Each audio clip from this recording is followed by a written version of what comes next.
বিসমিল্লাহির রহমানির রহিম। আসসালামু আলাইকুম। আশা করি আপনারা সবাই ভালো রয়েছেন। আমি এখানে একটা নতুন ক্যালেন্ডার এড করেছি 2025-এর, এবং এটা হচ্ছে যে জানুয়ারি মাসের। তো তার আগে আমি আপনাদেরকে বলতে চাই যে নতুন আবেদনের ভাতার টাকা কবে দিবে। আমি দেখলাম যে বেশ কিছু চ্যানেল অলরেডি মনে করেন যে যখন আমি তাদের অন্যান্য যে কার্যক্রমগুলো ধরলাম, যে আসলে আইবিএস শুক্র শনিবার বন্ধ থাকে, আইবিএস ছুটির দিন বন্ধ থাকে, বা হচ্ছে আপনার সমাজ কল্যাণ মন্ত্রণালয় ভাতার টাকা কোনো প্রকার কোনো কিছু দেয় না, সমাজসেবা অধিদপ্তর থেকে দেয়, এই সকল যখন আমি ভুলগুলো আপনাদের সামনে সমস্ত প্রকার খোলাসা করলাম, তখনই আমার সামনে আরেকটি তাদের ভুল চলে আসলো। তা হচ্ছে যে আপনারা সবাই জানেন যে তাদেরকে আপনারা কিন্তু সমাজসেবা অফিসার হিসেবে চিনেন, বা তারা বড় ধরনের কোনো চাকরি করে থাকে বা সমাজসেবার বড় ধরনের কোনো পদে রয়েছে।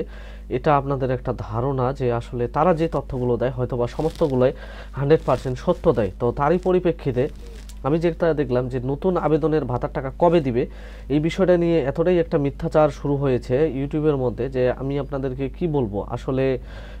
এটা নিয়ে বলার আমার যেই বিষয়টা, তা হচ্ছে যে আমি সর্বপ্রথম আগে আপনাদেরকে প্রমাণ করে দিতে চাই যে আসলে যারা নতুন করে আবেদন করেছে, আমি কিন্তু এখানে গর্ভবতী ভাতার কথা বলতেছি না, বয়স্ক বিধবা এবং প্রতিবন্ধী ভাতাটা যারা নতুন করে আবেদন করেছে, আপনারা জানেন 2023 সালে একটা আবেদন হয়েছিল, এবং হচ্ছে 2024 সালে একটা আবেদন হয়েছিল। 2024 সালে যে আবেদনটা হয়েছিল এটা প্রতিবন্ধী ভাতার আবেদন, এটা কিন্তু এখন পর্যন্ত চালু রয়েছে, এবং হচ্ছে আজকে হচ্ছে 30শে ডিসেম্বর, কিন্তু 31শে ডিসেম্বর বা হচ্ছে 1 জানুয়ারি চালু থাকবে না নেই সেটা বলতে পারবো না।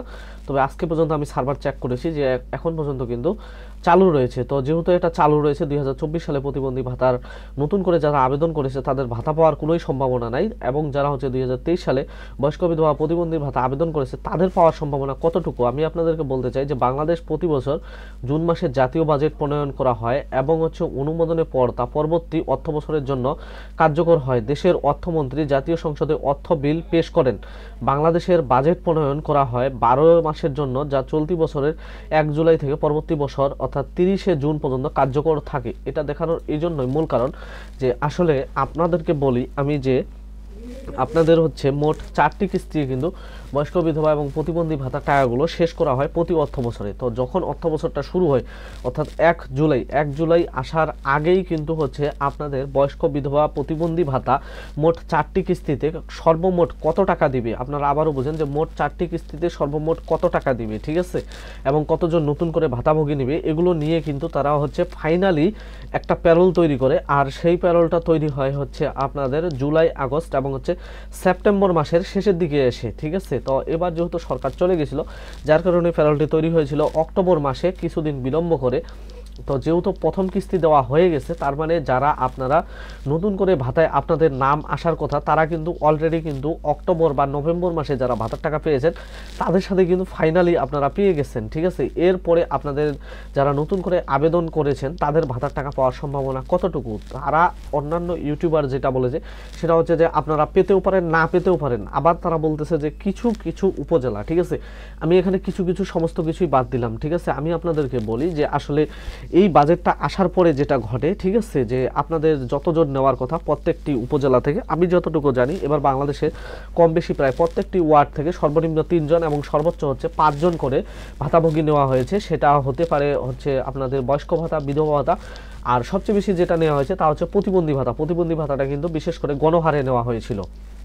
এরকম একটা বিষয় যে এখনো প্রায় 3 লক্ষর মতো মনে করেন যে প্রতিবন্ধী ভাতা নেওয়া বাকি রয়েছে, ঠিক আছে।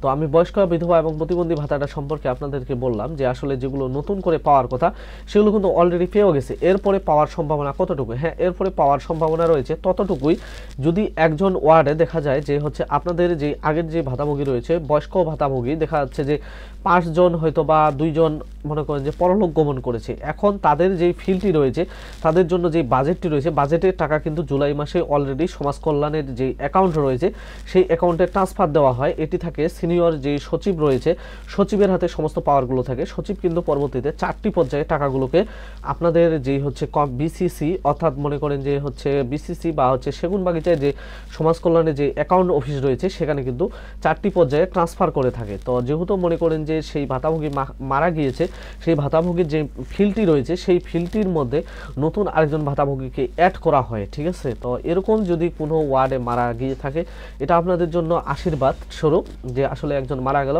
এবং আপনার ভাতাটি চালু হলো। তাছাড়া যদি অন্য কোনো সিস্টেমে আপনারা বলেন যে হয়তোবা যারা আমরা 2023-24 সালে আবেদন করেছি তারা হয়তো আবার নতুন করে ভাতার টাকা পাবো দ্বিতীয় কিস্তিতে, ঠিক আছে, দ্বিতীয় কিস্তিতে পাওয়ার কোনো সম্ভাবনা নাই, যাদের নাম এখন পর্যন্ত ভাতার লিস্টে উঠেনি, আমি মনে করব যে তারা হচ্ছে আপনারা ধৈর্য ধরবেন। সামনে যেই আরেকটি কিস্তি রয়েছে, তৃতীয় কিস্তি এবং হচ্ছে চতুর্থ কিস্তির পরেই কিন্তু আবার হচ্ছে আপনাদের জুলাই মাসে নতুন করে অর্থ বছর শুরু হবে।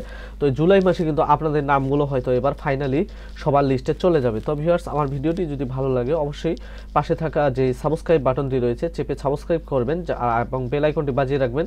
ভিডিও লাইক করবেন, কমেন্ট করবেন আর আপনাদের ফেসবুক, ইমো, হোয়াটসঅ্যাপে যথেষ্ট পরিমাণ শেয়ার করবেন। ধন্যবাদ।